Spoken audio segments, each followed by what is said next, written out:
English we speak. From BBC Learning English. Hello and welcome to the English We Speak. With me, Fei. And me, Roy.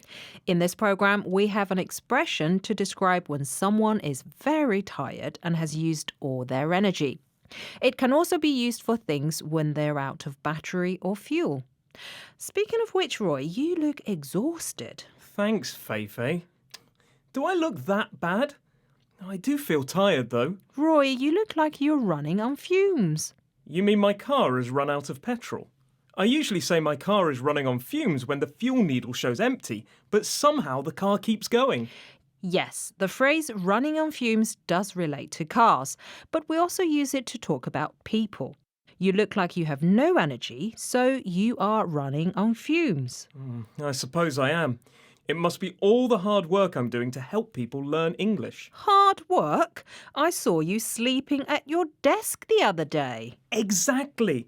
I was so tired and running on fumes that I fell asleep. Anyway, let's listen to these examples. He's been working so hard at work recently, he's running on fumes. I'm worried about him. Towards the end of the match, the footballer said she was running on fumes.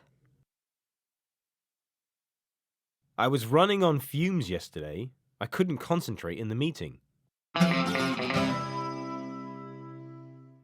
This is the English We Speak from BBC Learning English.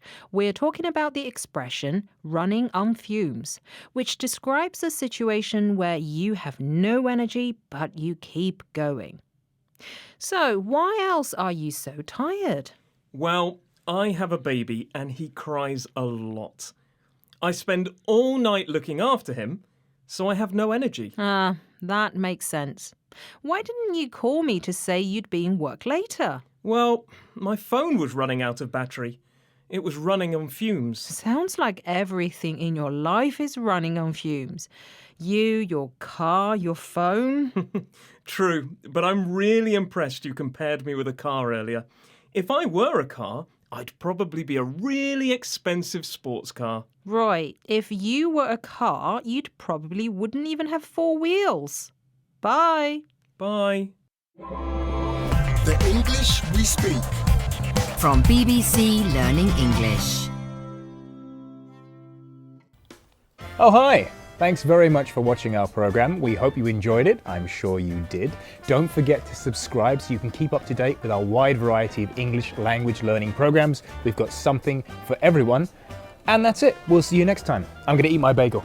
Bye, guys.